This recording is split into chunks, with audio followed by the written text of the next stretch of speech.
Bonsoir.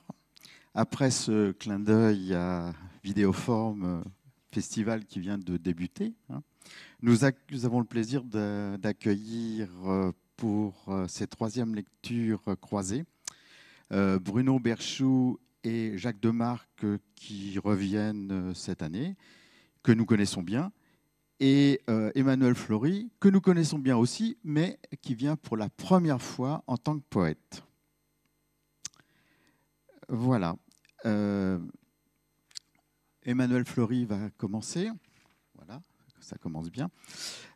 Alors, né à Aurillac, qu'il rencontre lors de ses études à Clermont-Ferrand Romain Fustier et Amandine Marambert, et avec qui il participe à la création de Contre-allées, une revue de poésie. Depuis, il est professeur de lettres et enseigne et écrit de la poésie. Voilà, à toi.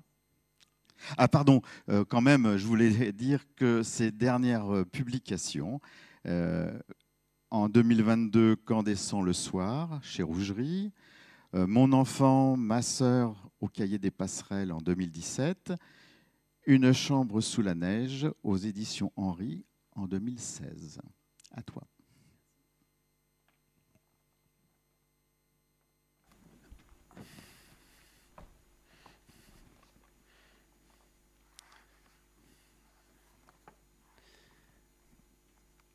Je vais commencer par lire quelques extraits de l'avant-dernier recueil qui est paru et qui s'intitule Sur le ton exact du désir.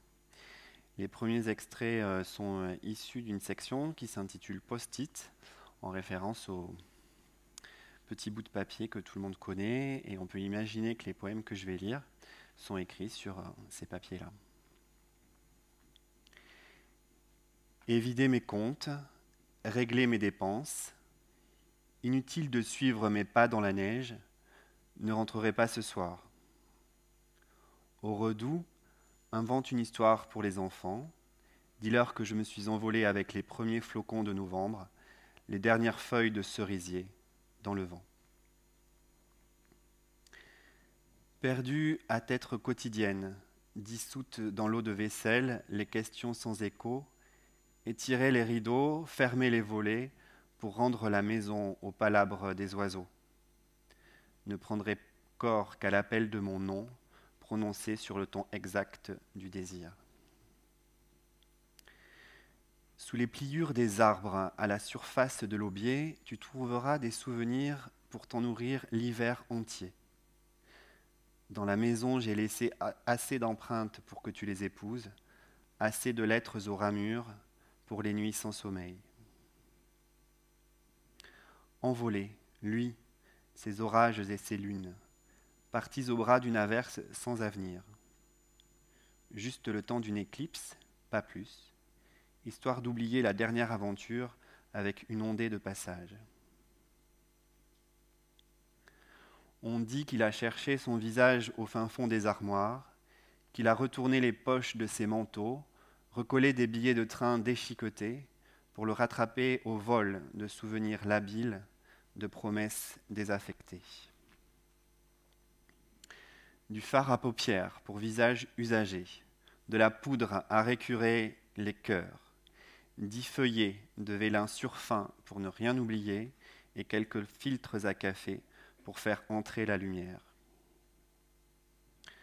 Cœur fissuré, infiltration d'amertume, de regrets, brèches impossibles à colmater. Cherche baume réparateur, eau de rose, billets doux, étudie toute proposition, répond dans les meilleurs délais. Et j'ai passé à une nouvelle section qui s'intitule Éphéméride. Quand tout a été dit, son corps ne pesait pas plus qu'un roman gorgé d'eau de pluie, comme si les mots étaient sortis de leur lit, avides de rejoindre les formules qu'il enfermait autrefois dans des recueils pour écrivains sans boussole. Il effeuille ces vieux calendriers comme on arracherait les plumes d'un oiseau. Avec les pages s'envole l'amertume des étés sans elle, la mémoire des jours arides. Le temps regorge encore de lendemains vacants.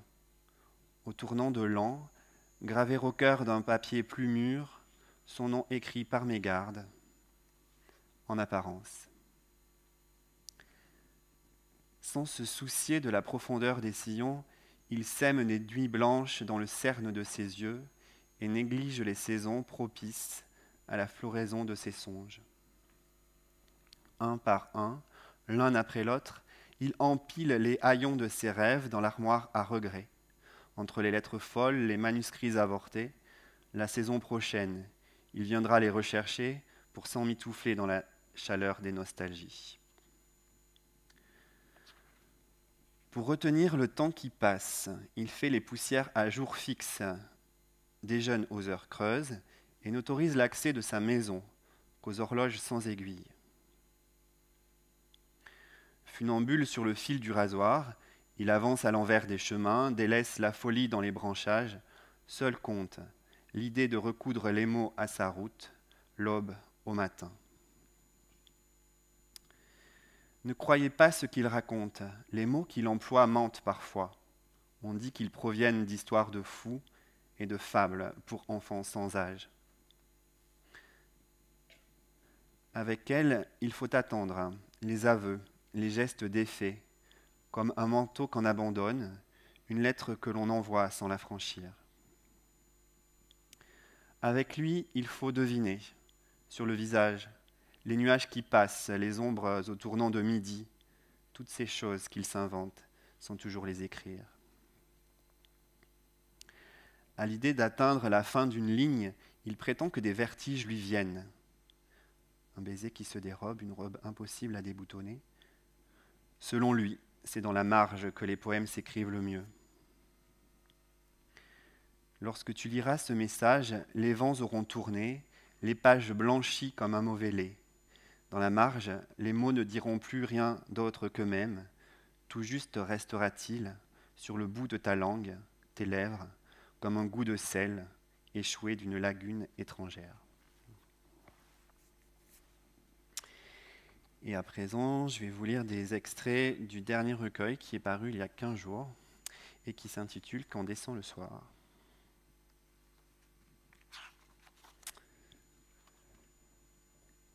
Si jamais ça te reprenait, ces mots sous la langue. Longtemps tu les gardais, les ruminais, avec eux tu fomentais, croyais trouver des filons. Alors, il faudrait se remettre à la table, le corps rivé, jusqu'à ce qu'il soit libre de ton poids, tes jambes disparues dans le sol, redevenues racines, les doigts rendus à leur encre, comme si tout entier, tu n'appartenais plus qu'au dehors. Tu t'apprêtais à fermer parole, tu pensais, jamais ça ne reviendra, le coup de ces choses qui ne pèsent pas plus que plume au vent, les livres, leurs feuilles, des ailes de papillon. Tu te disais, par commerce, vend des armes dans les déserts, ta voix déjà s'éteint, tu ne sauras plus faire. Tout te semblera nul comme automne sans fruits, et tout sera joué et accompli. Tu pensais, tu te disais, j'écrirai avec la pluie du printemps dans la traîne du jour. Tu sais bien, c'est comme ça, c'est ainsi depuis les commencements. Je ne changerai rien qui déroge aux règles du jeu, les mots donnés, les dés lancés, pipés, depuis la première nuit, le premier jour, iront leur course sans souci du hasard.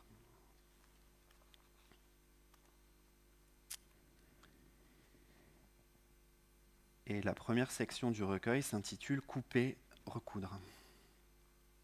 Donc les trois poèmes que je viens de lire étaient des poèmes liminaires. Couper dans le sens du vent, dans le biais de la chair, d'un seul geste coupé. Les ponts, le souffle, la fièvre, droit fil inconnu.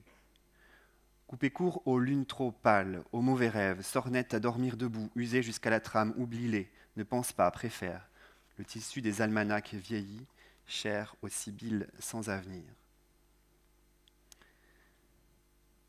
Ça ne pèse rien. Dans les plis du vent, dans le ressac des jours, ça s'engouffre, ça n'a pas d'importance. Tu n'y peux rien. Tout juste faut-il, avant que ça ne passe, vite, d'un revers de la main, saisir, comme on fait un nœud à un mouchoir. La chaleur d'un soir qui décline, le don d'une main qui tarde à se rendre aux au revoir. Papier mâché, les paupières, marque-page, les cils, tout ça gommé. Les jours blancs, les plis au coin des yeux, dans le sens de la hauteur, en 2, en 4. Une octave à déchiffrer, couteau en main, que ça crisse, que ça gratte, même pas mal, même pas peur, les écharpes de coton dans les mains. Rien à craindre. Mon cœur s'arc-boute contre les déferlantes. Une herbe entre les dents, pour entendre la musique, le souffle du dedans. Parfois ça coupe les lèvres, ça érafle jusqu'au sang et sur ta langue le goût des rivières sourdes, des peurs qui serpentent dans les veines à contre-courant. Tout ça à refaire, le chemin à l'envers, les premiers mots, les premiers pas, convalescents qui retrouvent la force de la pesanteur. Eau et gaz, travaux à tous les étages. Ne pas craindre les ratures et si besoin refaire.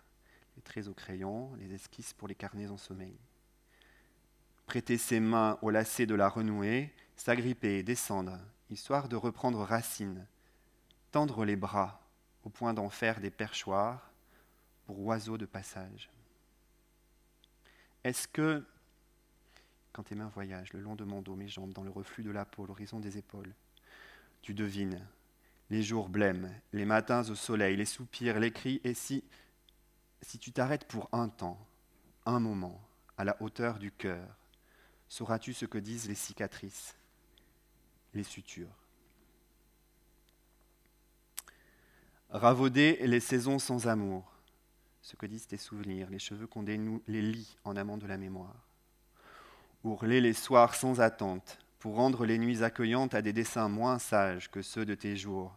Et enfin passer l'aiguille trempée dans ton encre, entre les fibres du temps.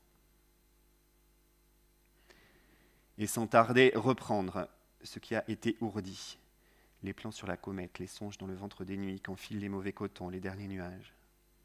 Et sans tarder, recoudre la paupière à la pupille, la doublure au manteau d'hiver, remonter à la source du jour, entreprendre les voyages, trop longtemps remis.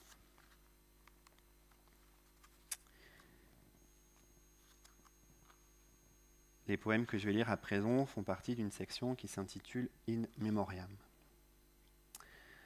Moi, c'est quand descend le soir que mes amours me reviennent, défuntes et comme lavées d'une eau de mars. De fatigue recrue, mes amours diluviennes, passées à l'eau noire des souvenirs, lessivés au jour de grands vents. Faut-il qu'ils m'en souviennent? L'ombre des pommiers en fleurs, les haies vives de nos bouches, tendues vers le ciel, comme tu étendais ton ventre sur le mien. Rappelle-toi, je suis, ton homme confetti, passé sous la mitraille des baisers de ta bouche. À peine tu soufflais, je me disséminais dans le soir où mes cendres rougeoient. Au creux de ma nuit, je vois passer les soleils, je connais la défaite des climats, et mes jambes, mes bras, sont continents de solitude. Dans quel tiroir, quel recoin de ta mémoire m'as-tu rangé? As-tu supprimé tous les miroirs, brûlé les photomatons jaunis, les foulards au parfum de cire? Combien de lignées as-tu lancées sur moi pour effacer la moindre de mes traces? Et sur mon corps, est-ce que tu as tiré les persiennes? Un dernier trait sur moi pour enfermer la maison dans l'absence de ma voix. Toi, tu voudrais encore fumer tard sur les terrasses, aimer comme à 20 ans, et des matins où traverser la ville, la caresse de la nuit sur la nuque, dans ton souvenir des chambres qui se fanent à mesure que se lève le jour. Toi, tu voudrais que rien ne te retienne, ni maison, ni bijoux, et qu'on garde ta trace à l'orée d'un jardin des faubourgs. Et je vais finir par la dernière section qui s'intitule quant à elle « Regarde comme ». Nous voulions, nous rêvions, de maisons blanches comme lait, perdues dans la touffeur d'un jardin. Nous voulions, nous rêvions, de chambres closes où étendre nos sommeils de lierre, derrière des murs si épais que ta peau de coquelicot y serait défroissée au matin sur un simple geste de ma main. Regarde comme nous avons vieilli, et sur nos visages, les années. Dans la course de tes gestes, est-ce que toi aussi tu sens cette fadeur d'en aller, et comme un goût pour les choses défaites, et qui nous ont quittés? Regarde-moi. Regarde-moi, je suis l'homme qui vient au mi-temps du lit, au mi-temps de la vie, les jambes plantées dans la chaleur de l'août.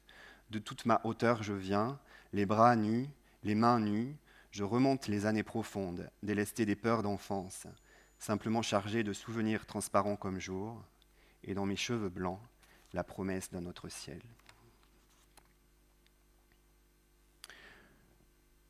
Nous n'irons plus au bois, les lauriers sont coupés, et dans leurs branches j'entends, comme une voix ancienne qui dit « Trop tard, pour toi j'aurai traversé la nuit, les nuits de paille, les nuits de feu, va, embrasse qui tu voudras, donne-leur des baisers de sable, ta bouche aura toujours pour moi saveur de fleurs d'églantier. »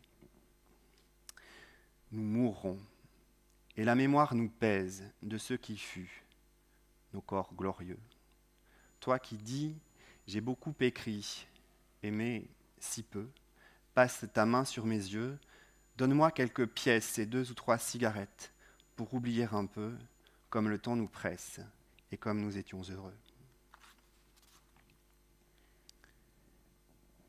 Ta langue sur mon cœur, un pansement pour jours fragiles. Les mots antalgiques à peine pesés, emballés, papier bulle à tordre, détordre, se glissent à hauteur de plexus. Ta langue enserre mon cœur en gaz ouatiné de neige. Mon cœur oiseau blotti se serre sous ta langue serpent. Tes mots, des onguents pour cœur fragile. Jusqu'à la fin, nous serons des revenants d'une autre vie, d'un autre temps. Nous n'aurons fait aucun voyage, pris aucun train, nous reviendrons. Blanchis, peut-être un peu salis, les joues creusées par la pierre ponce des jours, nous reviendrons, fiers d'avoir aimé ce qui se perd et n'a pas de nom. Merci.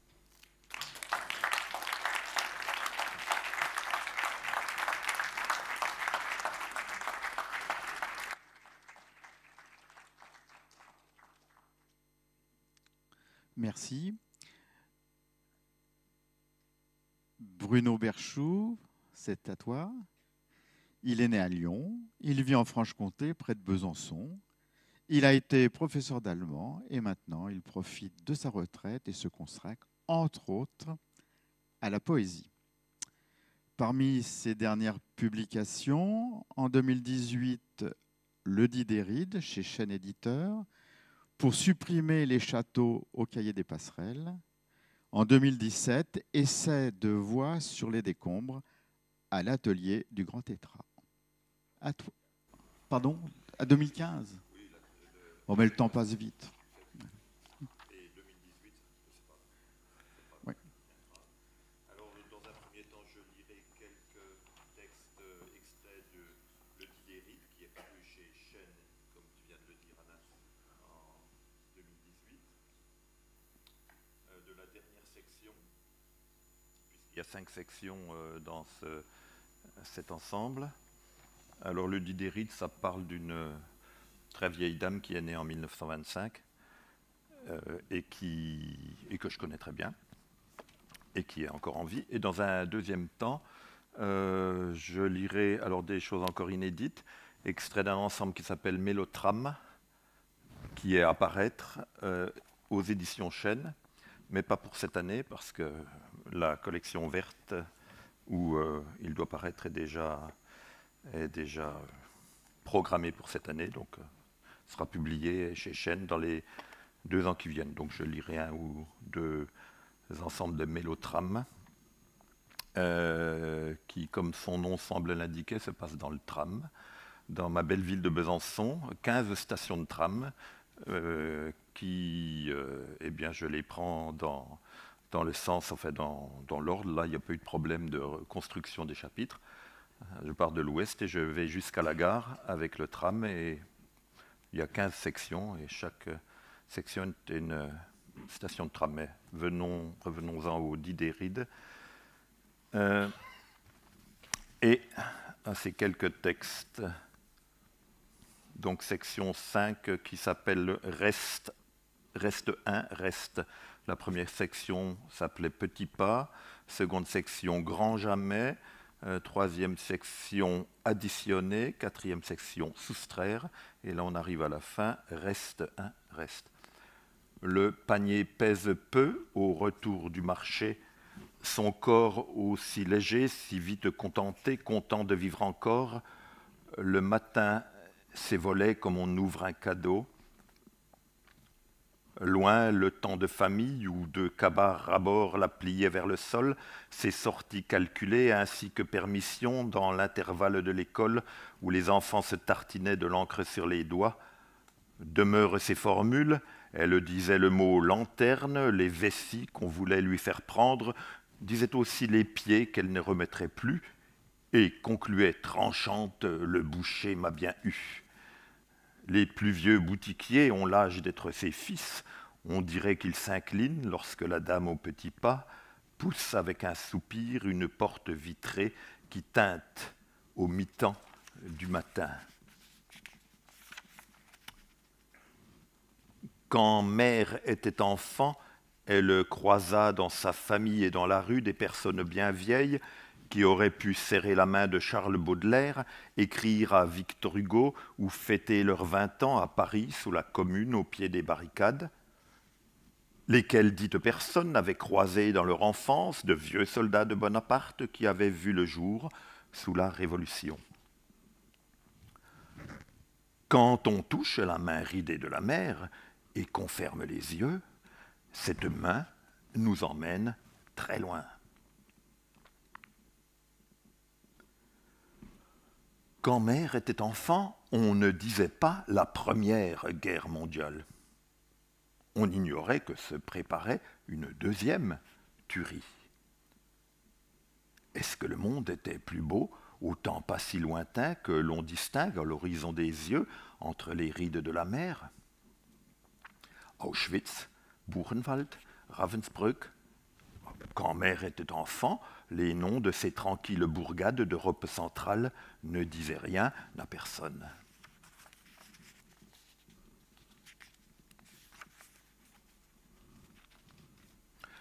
La fille d'un des fils devient mère elle-même.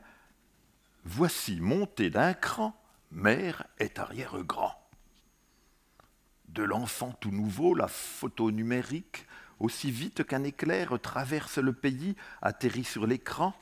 Là-dessus, ébahi et sans phrase, en silence rend grâce. Dieu, que la science est jolie. Se saisit du clavier, répond en poste électronique, mot pour mot, elle écrit « Quel enfant magnifique !» Mais bientôt prend sa voix mi bémol. Pour elle, on a l'oreille, à son murmure la faut tendre. Combien de fois l'embrasserait, jusqu'où verrait grandir.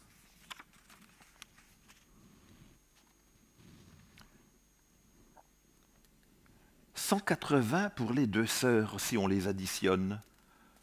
Ce que pèse en balance tant soit peu, contre mort et chagrin le nombre des années, sœurs et frères partis à peine vu le monde, au vrai, comment savoir? 11 enfants à elles deux.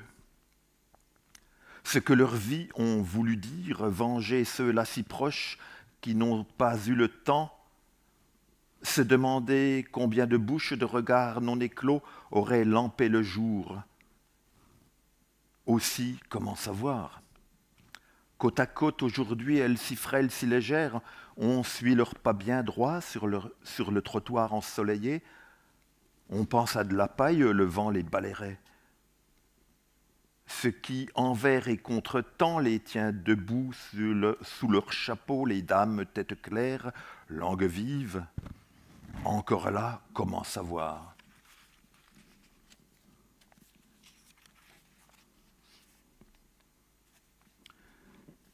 Limite au froissement du visage, les rides ne creusent pas jusqu'à l'os. Limite au blanc des chevelures, aux transparences de la peau. On voit trembler sur le balcon un tout petit drapeau qui regarde partir. Au moment que ronronne un moteur, que la main droite aveugle cherche sous le volant des lunettes bleu nuit, l'autre main par la vitre embrasse mère, la salue dans la lumière de septembre. Sur le ciel, un doigt trace une parole en l'air, ce que les lèvres n'ont su dire. Rien ne presse vraiment, tu peux rester encore. Dans le grand parc en face, le tilleul est superbe, en avril.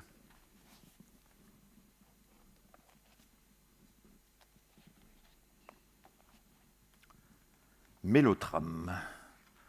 Donc, comme je vous le disais, 15 stations de tram, j'en lirai une, peut-être deux.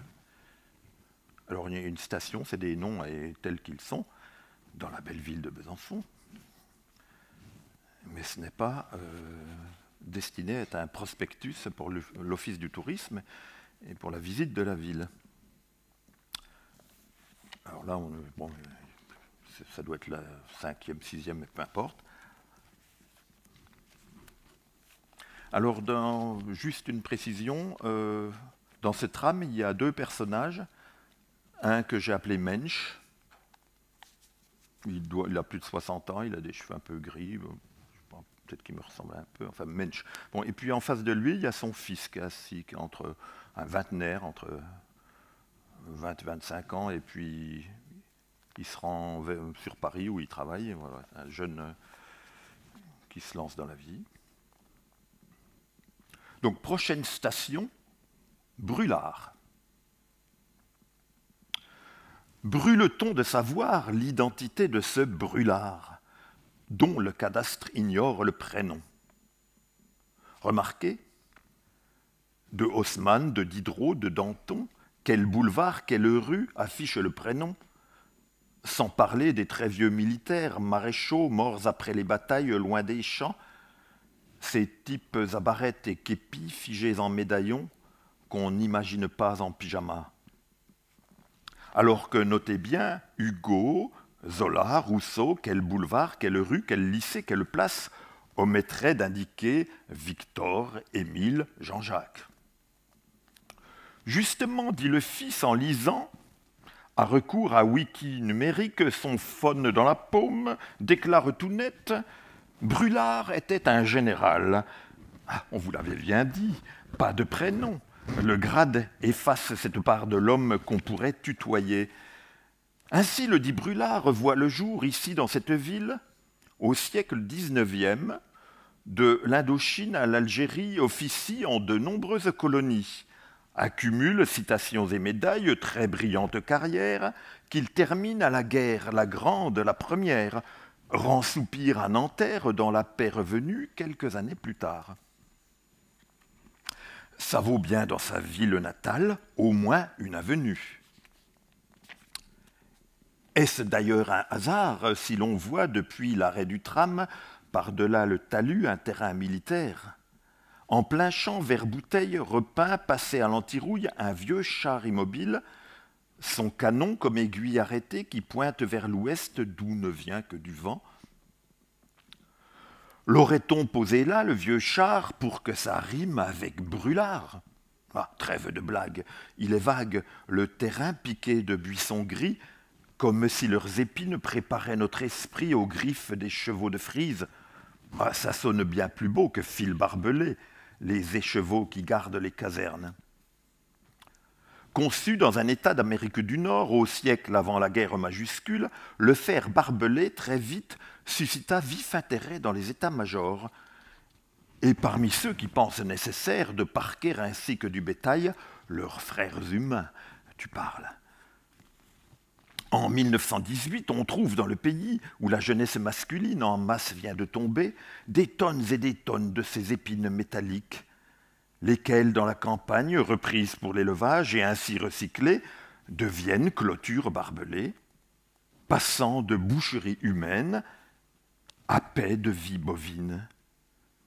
On contemple le champ, on pense encore au camp. Le H entre les deux est celui de l'histoire. Qu'en penserait Feu, le général Brûlard? J'ai encore le temps pour une station. Alors, prochaine station, République. Alors, la station République, quand on la prend dans un sens, ça va dans le sens où je l'ai prise pour aller à la gare, où j'ai pris le tram pour aller à la gare, elle arrive juste après la station Révolution. Donc il y a Révolution, station Révolution, les gens qui connaissent Besançon, ils verront. Et après, il y a République. Prochaine station, République. Sous les pavés de la Révolution, la plage qu'on laisse aux romantiques. Dans le sens de l'histoire, la prochaine station où nous mène le tram s'appelle République.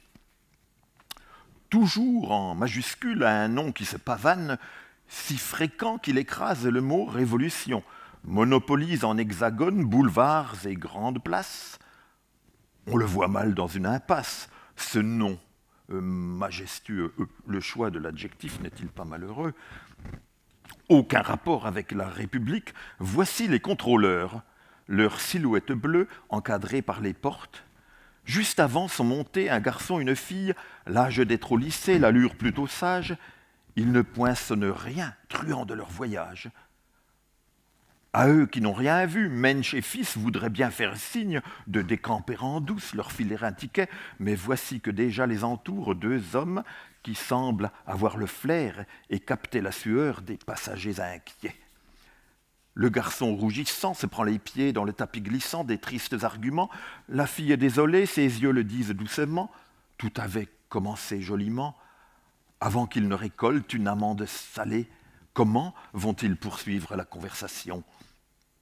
Passe le tram une fois de plus à un pont. Les jeunes gens peut-être retiendront son nom, pont de la République, dont le principe d'égalité suppose, tous privilèges abolis, que chaque citoyen paie sa contribution. Est-ce un beau sentiment de pure humanité? Pourquoi Mensch lui-même surpris est-il si désolé de voir se faire pincer de jeunes resquilleurs? Est-ce d'avoir un fils? Ne serait-ce plutôt qu'il persiste à défendre le jeune homme qu'il fut et que son cœur n'a pas abandonné quand il était sans sou et beaucoup chevelu, pas encore les deux pieds dans la société? C'est là que lui revient le souvenir cuisant de sa première amande récoltée dans un tram à Munich, en Allemagne, où il vient d'arriver en autostop, tout juste déposé. Il cherche à s'approcher du centre-ville, avise une station, que déjà une rame surgit, épargnant toute attente. Mais à peine s'est-il déposé sur les planches du tram qu'il se voit abordé par une forte dame à l'allure imposante, à la voix magistrale.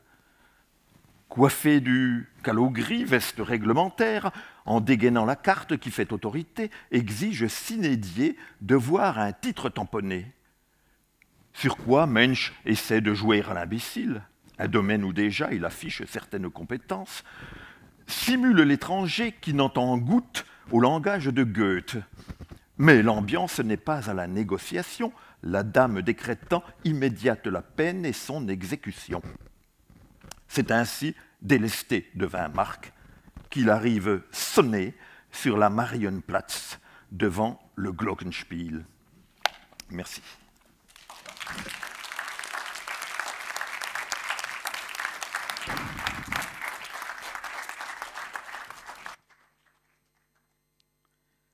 Merci. C'est à Jacques Demarque maintenant. Né près de Compiègne, il a été postier, journaliste, professeur de lettres, acteur, éditeur et critique d'art, producteur de radio, professeur de design, voyageur et toujours écrivain et traducteur. Parmi ses dernières publications, en 2020, La vie volatile, en 2017, Gnome Poème, en 2013, Inventaire, roman en vers, tout ça aux éditions Nous.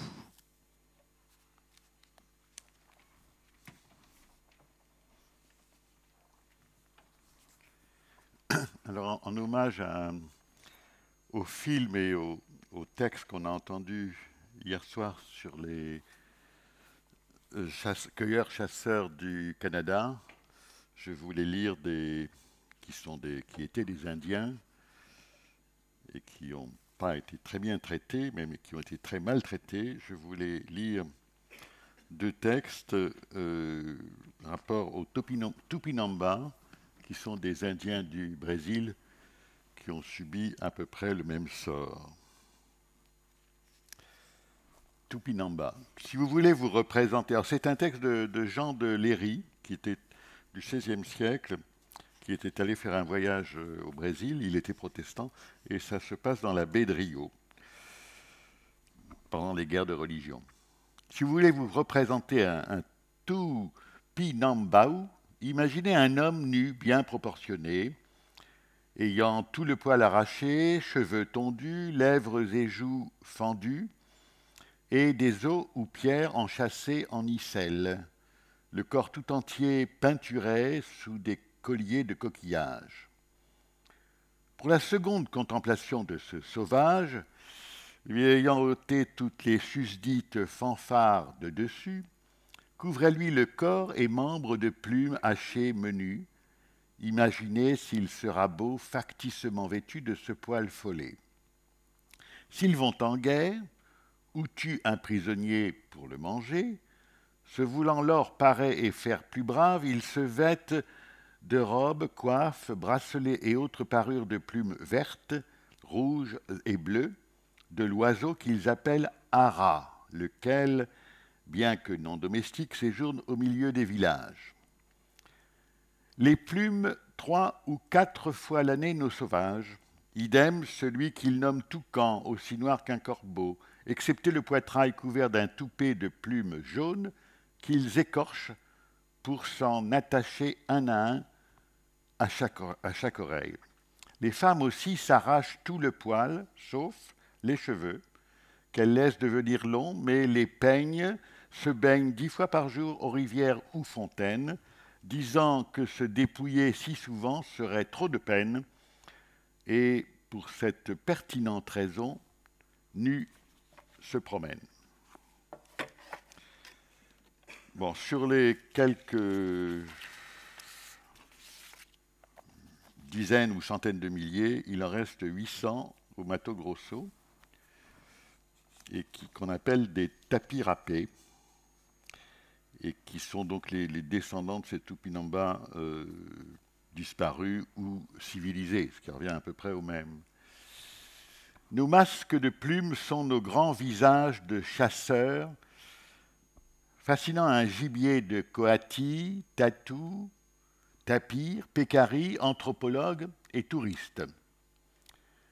Nos ancêtres, il paraît, des cannibales, de temps à autre engraissaient un prisonnier avant de l'assommer, le rôtir, puis s'en partager la viande. Bonne raison pour christianiser à l'épée, l'arquebuse, les Tupinamba de la baie de Rio.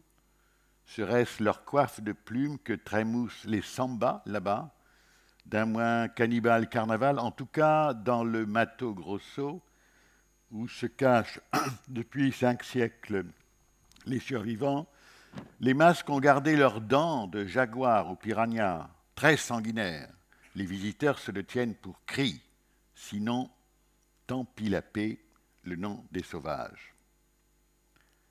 Les Aras, autrefois les rois de l'Arazonie, à l'incomparable parure big, araré, d'arasure écarlate, jaune mimosa, caracolé, ras, rocra, au ras des rats mûrs d'un paradis d'arbres disparates dans les parages de nos rares villages, et rats, rois, en folles camarades, ils arapetassaient nos paroles en tarabiscotés, charabia, inénarrables, à peine râlant, rats, lorsqu'arrachés, leur apparat chamarré, nous en charmions nos masques de parade, hurrah, jusqu'à ce qu'arrivent des caravelles d'explorats tueurs, carabinés, préparant paradeurs les pétarades, de malfrats tronçonnant sans embarras la forêt patatras, arasée en savane, à bétail ou soja, plus qu'à nous carapater, harassés, pire que paria, ou nous rhabiller, braves sauvages, récupérables, prêts à brader 70-80 $ à des rabatteurs, quelque rarissime rouge ou bleu égaré au travers du délarbrement.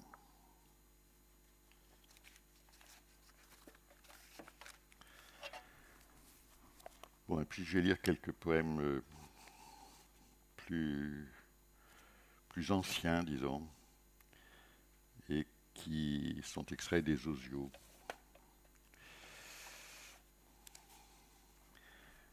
Ik, tic, tic, si, tsirlip, tsit, tsirilitsit, dixit, le rouge-gorge. 6 suicides, en tic-pas, tic et patate cuite, sic. j'y pisque quick, oui. Lyrique liquide encore, l'irrite sec, si je loustique mon estictique blanc, olive, brique, ou si tricote éclectique de l'artistique élastique, hélas, elle tique, critique, acide, aussi, je m'interroge et me saoule si, comment ça s'explique, sexe, me gourde rôle, sans goutte, courge rose, reste une gourde, voilà le hic, alors me gorge de rouge, hic, sans n'est pas, et tic, tic, tic, tic, tic, tic, tic, tic, tic, tic, tic. Tectruit, fruit sec, le bec tari, mec, instruiti, l'hypolaïs polyglotte qui répond aux gorges. Instruiti, c'est-à-dire imituitive, tiwiti, tu copépi, n'importe qui en siméli mélo, ça rémotive les hermolies. Prime, tu frimes en fragmite, des joncs déjà. Dès que t'atterris, tu ris, tiri, et sec s'écoule derrière. T'es sec, tereré, bis. Tu biscuites ton bruant zizi, titouti, didi, du paradis, pardi. Même parodie, ça divertit, se radie, ça déride, la Sicile, si, et si fluide, à la pouillotte, fitis, impro, vibre, à son pro, fille, fluide. Ce qui s'y froque s'explique. Qui s'y flotte, s'y splitch, 8, fide, figue, vide, ou pitre encore. Psalmodie de mal en pipite, farlouse, bip, bip, bip, chatte, délite, tes profondipes, dame, invite ou fripe, le slip, telle est évuite, qu'elle est séduite, blouite de tes babouilles chimpantiques et d'idéroïdes, désir horrible, l'hémorroïde torride lui tord le bide, cuite l'oiselle, t'écoute presque elle coïte, d'un tel cuit, dans l'évoque à Louis, tu déclines des quantités de qui, sa coquine l'entrecuisse, chez oui, t'hypnose la miss, et du pipeau la hisse, au lit, hop, de ta jolie glotte.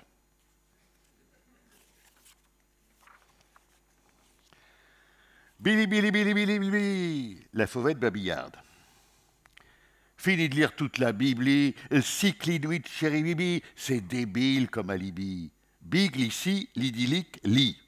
Tu pourrais jouer ton big band, dit ta baby en bigoudi, pépi lui, lady bigoud, oui, dégourdis ton gazouillis, ouïouïouï, grise-moi de mille criminels cris, grizzly, Gillespie, gili.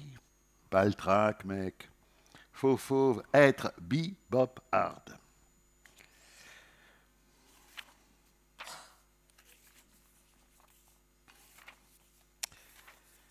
Et pour finir, le meilleur, celui que tous les poètes ont chanté sans jamais vraiment savoir ce qu'il dit, mais les ornithologues le savent.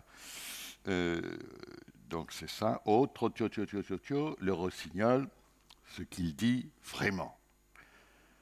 Bijou, filou, tête pauvrette, elle serait prête, presque, à l'époussaillir. La plume qui mouille émue, vu une fortune, trop tout ce qui est de plus chic, oui. Titoui, écoute juste, cuit, suis. D'ors et mon crescendo d'organes vocal déjà promet le grelot. Gros comme mes pecs taureaux, dorsaux, domino, tâte-moi ça oui, souris, droque le choc, des raids, ité pousse raide. Qui pluche est pour le frichti, nul souci, tout assouvi, le territoire suite, brio, proprio, à l'abri de ruines et débris, fruits qui, oui, sonnent à gogo, stock au sec d'insectes pour les petits, et beaucoup de boue, d'eau, croupis, bio, dodo, missile, ni simili, hyper, impec, qui est cuic,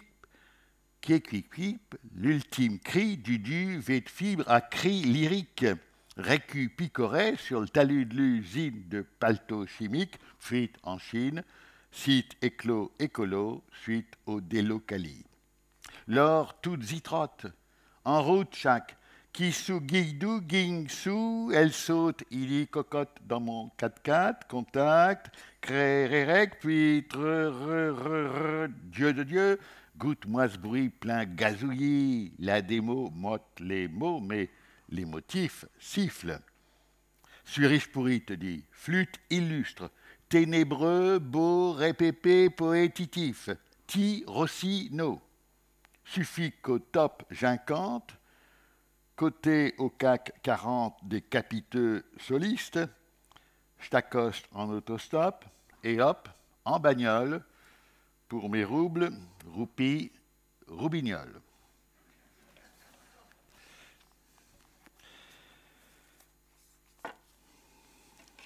Bon, la suite est différente, ce sont des souvenirs d'enfance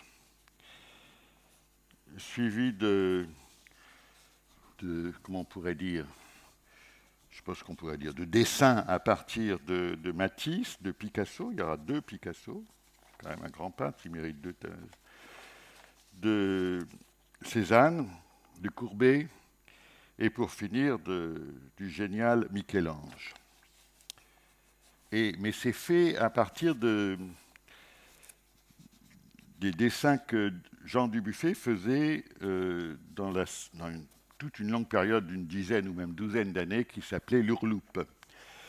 Et c'est écrit à la manière de Dubuffet, mais avant, au début de sa carrière, dans les années 50, quand il écrivait en jargon, c'est-à-dire dans une sorte d'écriture phonétique à lui, dont j'ai utilisé le principe, et donc pour raconter ses souvenirs et faire ce parcours de l'art.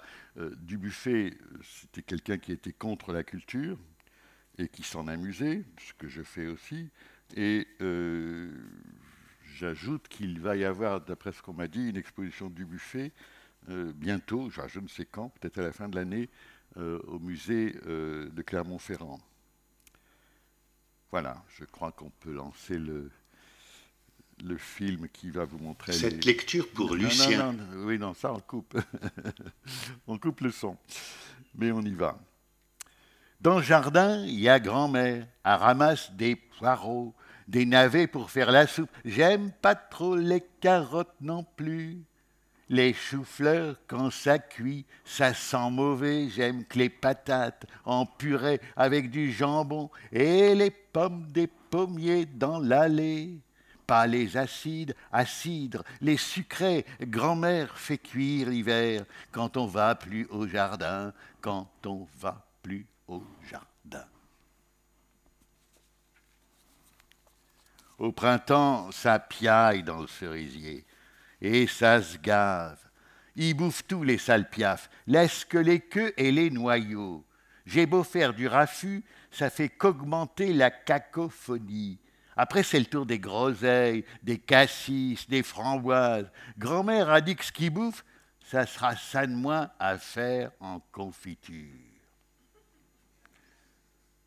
Un jeudi sans école, un copain, voilà qui sort de sa poche un lance-pierre. Il dégomme un jet, puis un pivert. Leurs serles kiki font du jardin. On va se les rôtir, dit mon pote. Avec des brindilles, je t'allume un feu. Toi, tu les plumes et des boyottes. Dès que j'ai fini, il embroche les 2. Mais le bois sec manque. Lors, il m'arrache ma collecte de crayons carandache. Quand je goûte, c'est pas bon. Et j'ai plus qu'un bic rouge et un bleu pour dessiner le bec du pic, les rayures du jet dans mon cahier de poésie.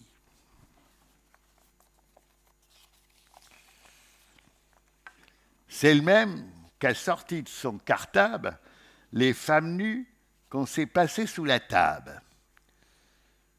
Dans ce jardin-là, les oiseaux se cachent. Il doit faire chaud. C'est dans le midi. Assez allongé à poil sur une serviette bleue, entre des palmiers, des fleurettes, la môme à Riton, elle se gratte la tête. Pas qu'elle soit inquiète, mais qu'elle pense à quelque chose. Riton, il aime ça qu'elle cogique quand il fait chaud, et que lui, il a peint sans qu'on le voie. La fesse parfaite, qu'à tortille en l'air, presque à genoux l'acrobate.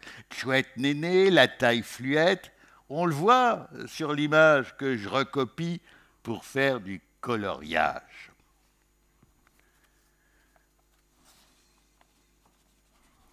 Il n'y a pas que moi qui copie. La pépé à Pablo apprend la même pose et se contorsionne un maximum. Les fesses encore plus en l'air. C'est plus de la fille, c'est de l'élastique pour faire du trampoline. Ses lolos comme des roues de vélo. Ses bras se tordent en boyaux de caoutchouc. Ses gigots tout. Le peintre, il souffle au bout. Il pompe sec dans la valve. À la fin, la blonde s'explose. Elle éclate bleu, rouge, vert. Il n'a plus qu'à prendre ses pinceaux, le pourceau de Picasso, et dire que ça se passe dans ma belle Normandie. À voir la pomme, la poire qu'il a mis à ses genoux.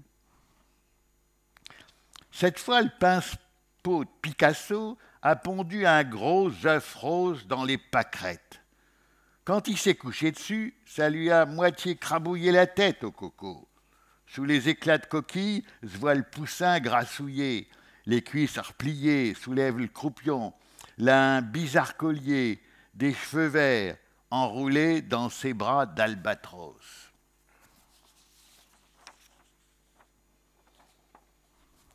Ça doit être au bord d'un lac, après le bain. La poule Apollo faisait sa bronzette intégrale. Lui qui a de la culture, lui avait dit « Mets ta main où ce que la beauté auticien met la sienne ». Ce qu'à touche fait vibrer son pinceau, Apollo. Il n'y a qu'un signe blanc pour pas trouver ça honnête. En tout cas, il sort de l'eau, se précipite. Son bec, il y pince la main à la baigneuse. Apollo le trouve drôle, cet oiseau. Il veut te montrer comment faire, Maléda. Secoué de rire, son pinceau fait des touches tout assurées.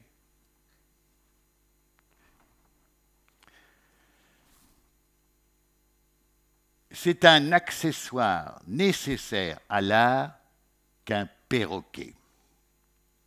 La gosse arrive d'une balade au bois avec son gus. Il a plu, les trempé. Jaco, sitôt, débite son karaoké. T'as caoté ton caraco et tes cotillons crottés, puis te padoquer sur le canapé. Ta crinière carotte et ton corps étalé juste à côté de mon perchoir planté raide. Tout est OK? T'es requinqué? Alors lève la main, je vais y coller mes pattes et ma palette ravivée à te contempler. Gustave a plus qu'à se courber pour copier. Un perroquet, ça sert à répéter. Mon copain l'Antonin, il a bas raison quand il dit que toute la peinture, c'est de la cochonceté. Le pire, c'est que c'est lui qu'on a mis à l'asile pour lui désobscurcir les idées à l'électricité. L'Angelo, pendant ce temps, il est béni du Vatican. Bon catéchiste, il vous peint l'Eda élevant la cuisse, terie, jusqu'à s'enfiler le signe divin. Vous en pensez quoi, les enfants de cœur derrière? L'un suce son pouce. Les deux reluquent Lucrèce, la sacrée gagneuse, à son pape.